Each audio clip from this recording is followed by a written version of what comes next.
In the ancient days, when the world was still young and wild, three giants walked the earth. They were the last of their kind, towering figures whose footsteps shook the valleys and whose shadows could eclipse entire villages. The eldest was Mordak, a mountain of a being with skin like weathered granite and eyes that held the wisdom of 1,000 winters. The second was his sister, Valina, whose grace belied her immense size, moving through the world with the careful tenderness of someone who understood her own terrible strength. The youngest was Kyle, Mordak's son, born in an age when giants were already fading into legend. They lived on Thorn Peak, a mountain so tall its summit pierced the clouds, far from the expanding kingdoms of men. For generations they had watched the world below transform. Forests fell to make way for fields. Villages became towns. Towns became cities. And slowly, inevitably, humanity crept closer to their ancient home. Mordak remembered a time when giants, numbered in the hundreds, when they shaped the mountains themselves and carved the rivers with their bare hands.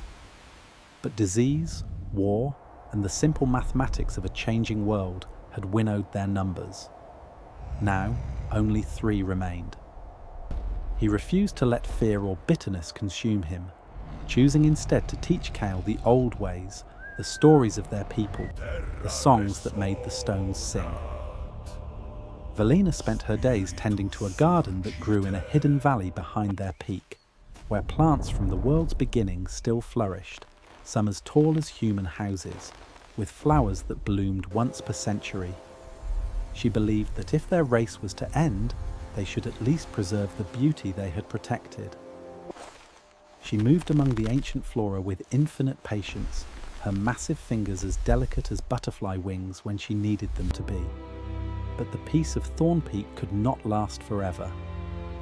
One autumn, as golden leaves fell like rain across the mountainside, a delegation from the Kingdom of Arundel arrived at the giants' territory.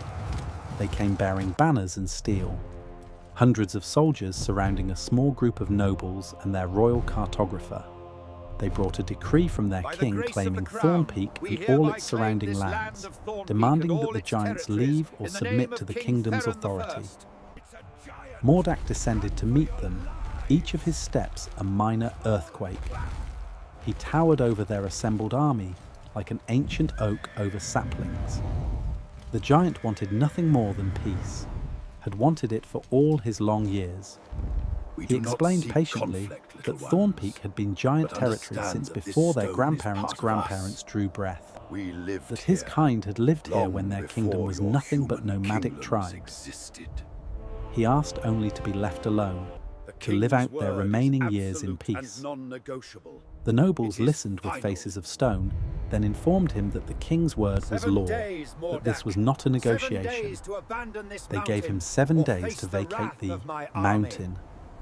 Mordak turned away without another word, his heart heavy with the weight of inevitability. Back at their summit home, the 3 giants debated their options. Kyle burned with youthful rage, wanting to fight, to show these tiny conquerors that giants were not so easily displaced. He believed their strength could send the army fleeing, could remind the world why their kind was once feared. Valina counseled caution and compassion. She reminded Kyle that violence would only confirm humanity's worst fears about giants, would justify the aggression already pointed at them.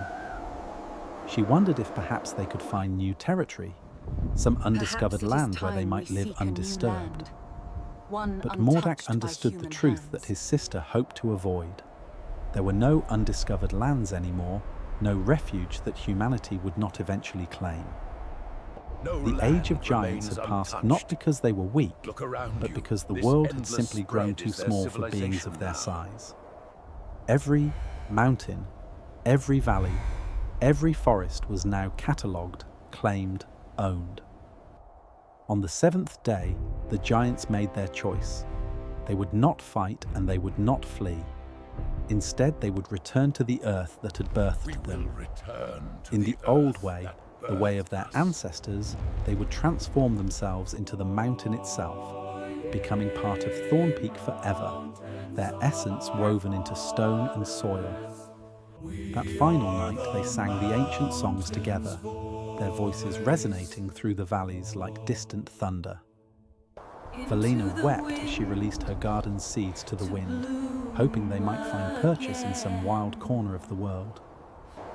Kyle made peace with his anger, understanding finally that some endings were inevitable, that grace and surrender could be its own form of strength. As dawn broke, the three giants stood together at the mountain's summit. They placed their hands upon the stone and spoke the words of transformation, words in a language older than human, memory. Their bodies began to petrify, turning slowly to granite and marble, their features becoming cliffs and crags, their hearts becoming caverns deep within the mountain. When the soldiers finally climbed Thorn Peak days later, they found no giants, only new rock formations that hadn't been there before. 3 massive stone pillars at the summit that seemed almost like figures frozen in time. Some said they were statues left behind. Others claimed they were just unusual geology. Look at the detail on Valina's but robes. the mountain knew. That cannot be natural stone. Thorn But Peak the remembered scale, the my last lord. giants, No held their sculptor could spirits in carve its this stone, mountain. and would keep their memory alive long after the kingdoms of men had themselves crumbled to dust. And sometimes, when the wind howled just right through the mountain passes, people swore they could hear singing, deep and resonant, like the voices of the earth itself.